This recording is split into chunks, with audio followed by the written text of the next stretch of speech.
আসসালামু আলাইকুম রহমতুল্লাহি ওবরকাতুহু। সম্মানিত দর্শক, জামাত এবং বিএনপির সম্পর্ক এখন কেমন? আপাত দৃষ্টিতে মনে হচ্ছে যে উভয় দলের মধ্যে দাকুমড়ার সম্পর্ক। বিএনপির যারা শীর্ষ নেতৃত্ব তারা জামাতকে লক্ষ্য করে নানা রকম বক্তব্য দিচ্ছে। এটা গুপ্ত দল, স্বাধীনতা বিরোধী ইত্যাদি ইত্যাদি নানা রকম ট্যাগ।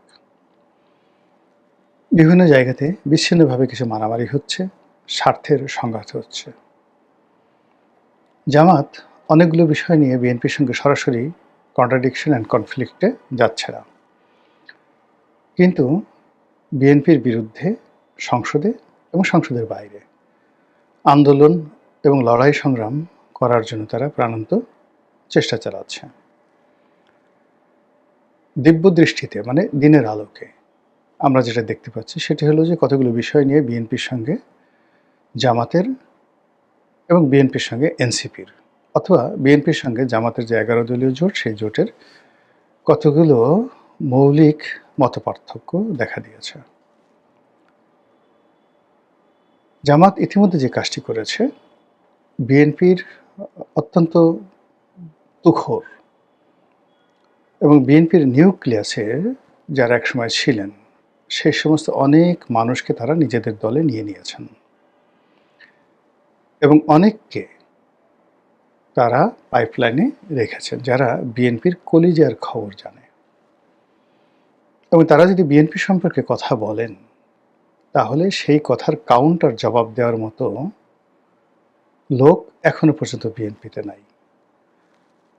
এবং ইতিমধ্যে জামাত মেজর আক্তার এবং কর্নেল অলি, এই দুজন বীরুত্তম, এই দুজন মানুষকে তাদের দলের মধ্যে নিয়ে বিএনপির বিরুদ্ধে যে সকল কথা আলটিমেটলি মার্কেটে ছেড়ে দিয়েছে, তাতে করে বিএনপির যে মৌলিক যে জায়গা সেই মৌলিক জায়গাতে আঘাত পড়েছে। কর্নেল অলি যে কথাগুলো বলেছেন, যেটা বিএনপির যে কোনো মানুষের গোস্বা হবে। কর্নেল অলি বলেছেন যে he is the first man, সেনাবাহিনীর পক্ষ থেকে যে প্রথম বলেছিল আই রিভোল্ট বা উই রিভোল্ট, আমি প্রথম 25 তারিখ রাতে ফার্স্ট বিদ্রোহ করেছিলাম। 2 নম্বর হলো আমি প্রথম বঙ্গবন্ধু শেখ মুজিবুর রহমান যে স্বাধীনতা ঘোষণা করেছেন এই বক্তব্যটি জিয়াউর রহমানের কাছে আমি বলেছিলাম। 3 নম্বর,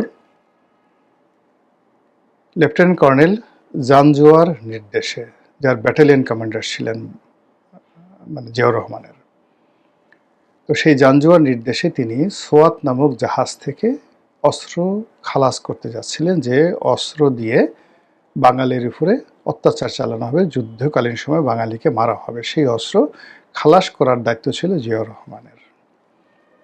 এটা নিয়ে আওয়ামী লীগের লোকজন ঠাট্টা করে, তারা বলে যে জানজোয়া জিয়াউর রহমানকে পাঠিয়েছেন, এই কারণ হলো জানজোয়ার সঙ্গে জিয়াউর রহমানের সম্পর্কটা এত বিশ্বস্ত ছিল যে তিনি কোনো পাকিস্তানি কর্মকর্তাকে না পাঠিয়ে বাংলাদেশে মানে তার যে সবচেয়ে বিশ্বস্ত লোক জিয়াউর রহমান তাকে তিনি পাঠিয়েছেন।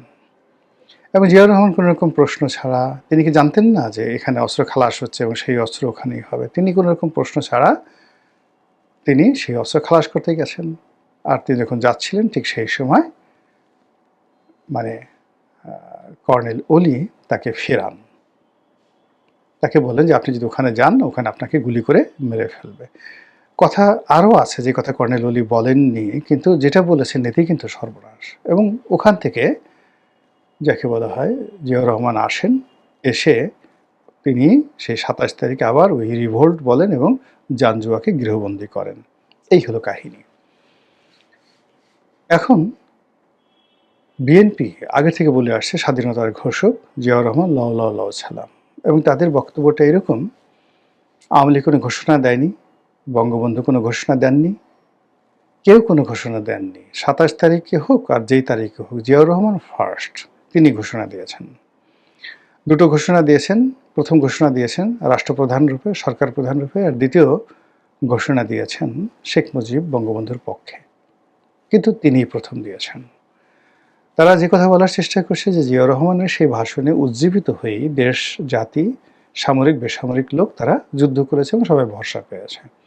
ঠিক এই মৌলিক জায়গাটিতে আওয়ামী লীগ যে আঘাত করার চেষ্টা করেছে, জিয়াউর রহমানকে পাকিস্তানের চর বলেছে, ইত্যাদি ইত্যাদি নানা রকম কথা, এগুলো আসলে বিএনপির আতে ঘা লাগেনি। কিন্তু কর্নেল ওলি এবং জামাত যখন প্ল্যাটফর্মে তারা ৩টি অকাট্য যুক্তি বলছে যে ২৫ তারিখে কর্নেল ওলি ফার্স্ট ম্যান, তারপরে তিনি ফার্স্ট ম্যান জিয়াউর রহমানকে জানিয়েছেন যে বঙ্গবন্ধু ভাষণ দিয়ে মানে স্বাধীনতা ঘোষণা করেছে, এই হয়েছে, আর থার্ড হলো তিনি তাকে প্রাণে বাঁচিয়েছেন।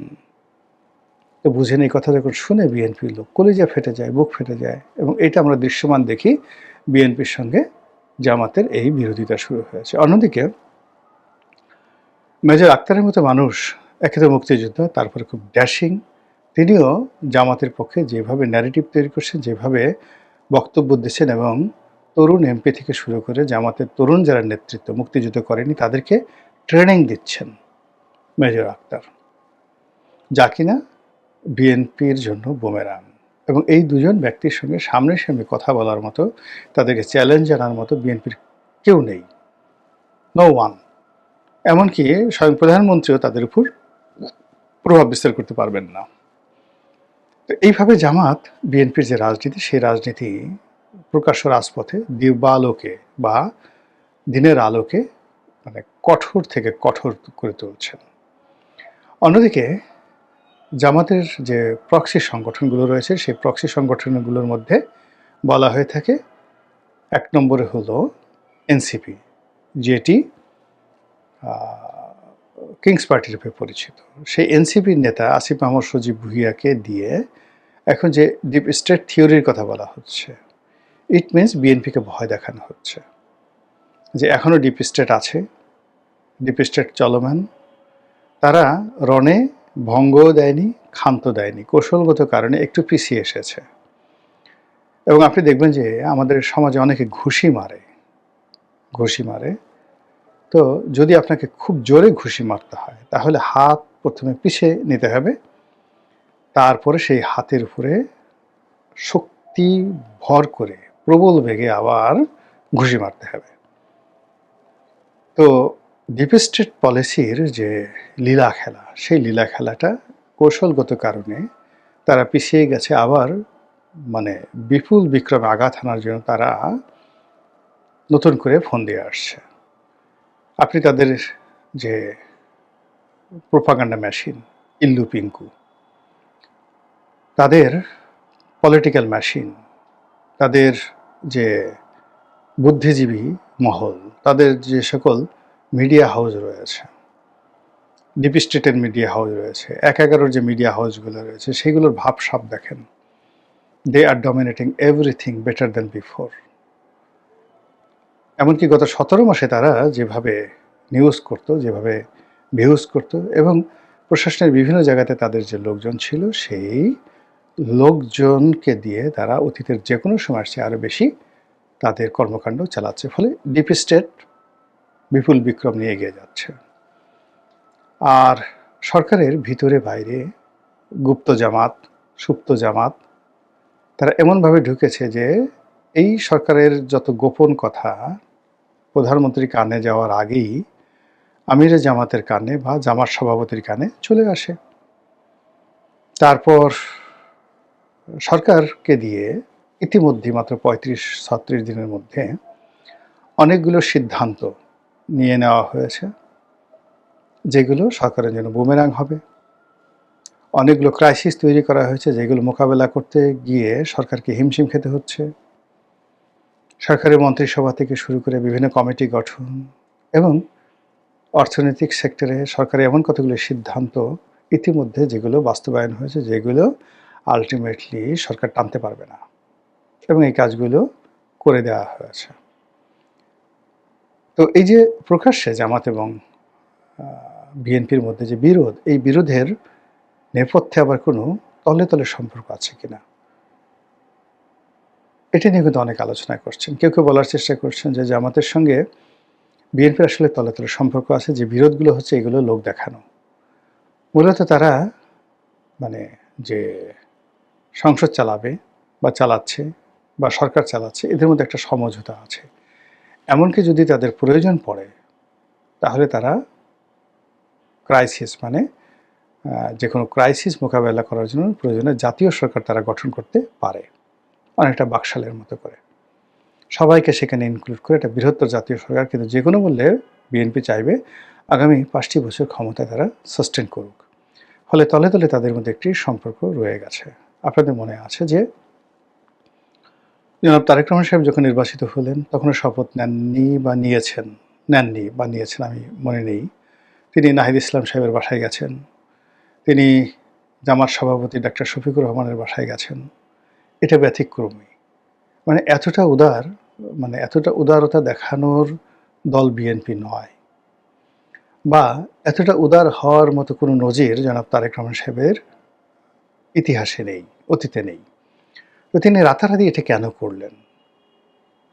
তার মনে হয়েছে করা উচিত এই সময়টাতে এসে তার ক্যারেক্টারিস্টিক্স, চরিত্রের, ধ্যান ধারণার, অভ্যাসের বাইরে গিয়ে। এই কারণ হলো তিনি শহীদ প্রেসিডেন্ট জিয়াউর রহমান সাহেবের ছেলে, বেগম খালেদা জিয়ার ছেলে, সেনাপ্রধানের ছেলে ইত্যাদি নানা রকম উপাধির কারণে সবার ঊর্ধ্বে তার মধ্যে একটা আত্মমর্যাদা বোধ আছে। আপনি ইচ্ছা করলে তাকে যেখানে সেখানে নিতে পারেন না। যখন তিনি সেখানে গেছেন, আমরা বলছি যে বাঘ কখন গাছে ওঠে, তো এরকম। তো তিনি যে নাহিদ ইসলামের বাসায় গেছেন বা ডক্টর শফিকুর রহমানের বাসায় গেছেন, এটা উদারতা নয়, এটা হি ওয়াজ অ্যাডভাইস। তাকে কেউ হয়তো পরামর্শ দিয়েছে, অথবা সার্বিক পরিস্থিতি তার মনে হয়েছে যে এই ধরনের একটি কাজ করা উচিত, যাতে